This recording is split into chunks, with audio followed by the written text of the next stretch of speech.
Season is that special. We need a Hall of Famer to break it down. Rebecca Lobo is joining us now. Rebecca, can you just help us contextualize how impressive Caitlin Clark's rookie season was? This season by Caitlin Clark is one of the best rookie seasons we have ever seen by a player in the WNBA. She has the 5th highest assists per game average ever. ESPN has sparked quite the uproar after Caitlin Clark was denied a unanimous Rookie of the Year title. She's only the 2nd rookie to lead the league in assists. The other one was Tisha Penicheiro back in 1998. And I think the other thing you look at is only 2 other rookies have ever finished in the top 4 in MVP voting. Of course, Candace Parker set the standard in 2008 when she also won MVP. And Alyssa Thomas is at the heart of the controversy. Caitlin was just 1 vote shy of making WNBA history. I gotta say though, Rebecca, a lot of fans, they were anticipating Caitlin Clark becoming the 6th ever unanimous Rookie of the Year. Obviously, that did not come to fruition. She was just 1 vote shy. Were you surprised at all?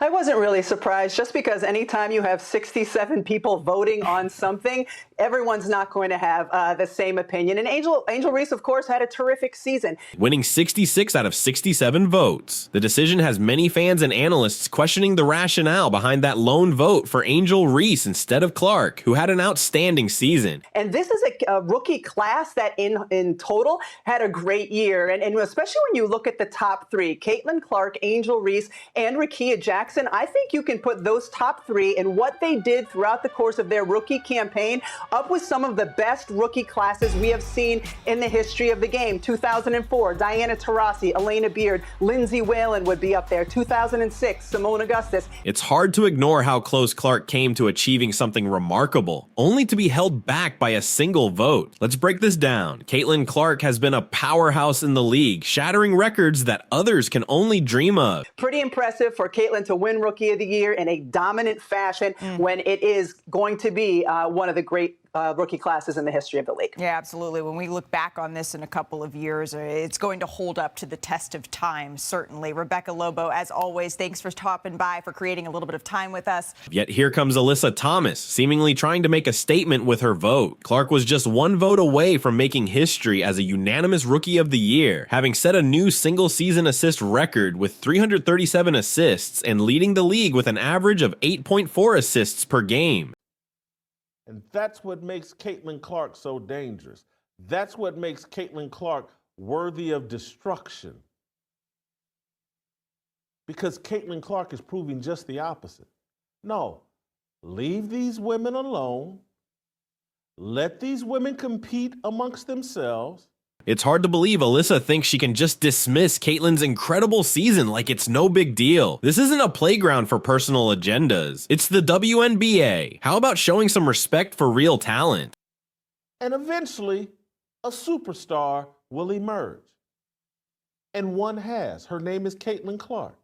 Alyssa Thomas has decided to support Angel Reese, who has been vocal about Caitlin Clark's fans allegedly being racist for only backing her due to her race. Caitlin Clark is the problem, when actually Caitlin Clark is the solution. She's the inspiration. It's surprising that a veteran like Alyssa would give Reese a vote that many feel she didn't earn. Let's remember, Angel played just 34 games this season, missing a significant amount of time due to injuries and not having the same impact as a Clark when she did play. In a recent WNBA playoff game, Caitlin Clark experienced an eye poke from Dejonai Carrington, which sparked a lot of discussion. This reminds me of an event that changed my life. In 2016, I was driving to a reunion with friends when a distracted driver ran a red light and crashed into me. My car was total, and I ended up needing multiple knee surgeries. Insurance companies often try to pay you less than what you deserve after an accident, which is why I'm excited to introduce our sponsor, Morgan & Morgan. They're the largest personal injury law firm in the country and can fight for the best possible result for your case if you become their client. Whether it's a minor accident or something more serious, they make sure the insurance company doesn't shortchange you. The best part? You don't pay them up front. If they don't win, you don't pay. If you ever find yourself in an accident, remember your options. You can start your claim now by clicking the link in description below. Thanks to Morgan & Morgan for sponsoring this video. I see you on Twitter black woman. She's awesome. There's Shamika Michelle. That's probably my favorite person on the planet. It's not a color thing. Do you have a pair where you stand your ground? This vote seems less about performance and more about making a statement for Reese. Meanwhile, Caitlin Clark's stats were impressive. She averaged 19.2 points, 5.7 rebounds, and led the league in three-pointers per game. You know, obviously I got an obsession with Caitlin Clark. So I want to bring a couple of things into this as it relates to Caitlin Clark, because she's so critical. And again, as the Jackie Robinson, she has success. It's going to encourage and inspire other women to stand up.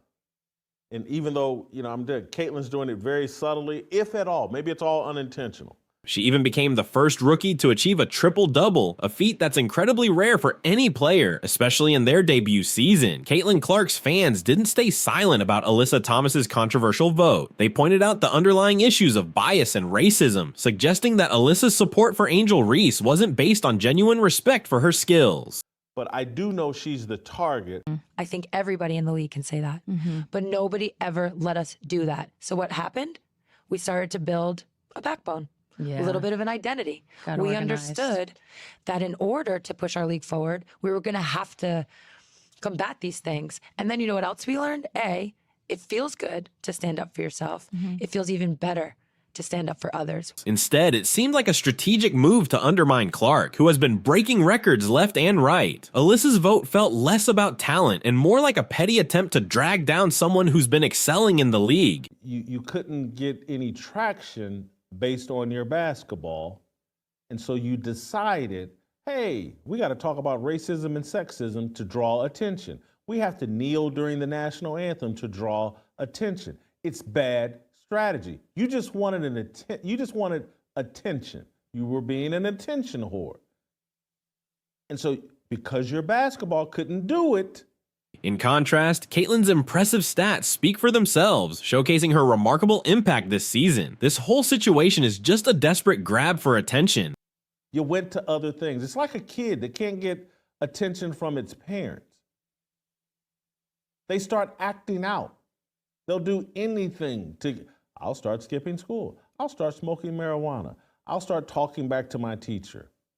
I'll start doing things to get my parents' attention because I'm not getting enough attention. And it's clear to everyone, Alyssa Thomas seems intent on undermining Caitlin Clark and pushing her own agenda. It looks like she couldn't handle seeing a rookie shine, so she decided to support someone who didn't really earn it. This isn't subtle at all. It's a petty act disguised as a vote. The worst part, the WNBA allows this kind of behavior by keeping the voting process anonymous. This isn't just a Caitlin Clark problem, it's a WNBA problem. When you've got players like Alyssa Thomas pulling stunts like this, it shows that the league is more interested in protecting its biased voters than honoring the actual talent. Letting this kind of garbage slide is a surefire way to alienate the only fan base that's been growing. Alyssa, congratulations. You've taken what should have been a celebration of real talent and turned it into a joke. Why? To support a player who spent most of the season on the sidelines? No one is buying your insincere backing. This was about trying to undermine a player who has made the rest of the league look like amateurs. The WNBA needs to wake up and address this situation, because allowing petty grudges and questionable voting to dictate the awards will only lead to the downfall of their entire system. And honestly, that would be a fitting consequence. Remember when Alyssa pulled a similar stunt back in 2023? She accused her teammates of racism to paint herself as a champion for justice, but it turned out to be a facade, a way to manipulate the situation and keep herself in the spotlight. But guess what, Alyssa? People aren't buying your act anymore. This vote wasn't some noble stand. It was a last-ditch effort to hold on to whatever relevance you have left. Alyssa isn't about to admit her role in this mess. Instead, she pretends her vote is all about supporting Angel Reese, who, let's be honest, couldn't even keep her team from falling apart. Reese spent the last 5 games sidelined due to injury and wasn't leading anything but a string of losses. This situation reflects poorly on the WNBA. Alyssa didn't just hurt her own reputation, she dragged the league's image down too by allowing such manipulation to go unchecked. Fans are questioning the value of these awards, and social media is buzzing with criticism over this sham vote. Alyssa even had to go to the NBA after players hurled racial slurs at Caitlin Clark, Clark, which is unacceptable. The WNBA must address these issues seriously. Keeping votes anonymous only allows biases like Alyssa's to thrive. This isn't just a minor controversy, it's a significant credibility crisis. If the league doesn't start holding people accountable, what's the point of having awards at all? Alyssa's vote was less about supporting Reese and more about taking a jab at Caitlin Clark's success. In the end, she only exposed herself. The WNBA needs transparency to stop people like Alyssa from pulling strings behind the scenes. Otherwise, fans will lose trust in the league entirely. Congratulations, Alyssa. You've shown everyone just how desperate and petty you can be. Enjoy that title. It's the only one you've earned this season. Your vote was a complete joke. It wasn't about performance. It was you using your vote to undermine a rookie who's truly making waves because she's that talented. Now you want to act innocent and claim this was about supporting the underdog. Please, you've only embarrassed yourself and the whole league is watching. So well done, Alyssa. Not only have you lost credibility, but you've also made yourself the laughingstock of the WNBA. Enjoy that title.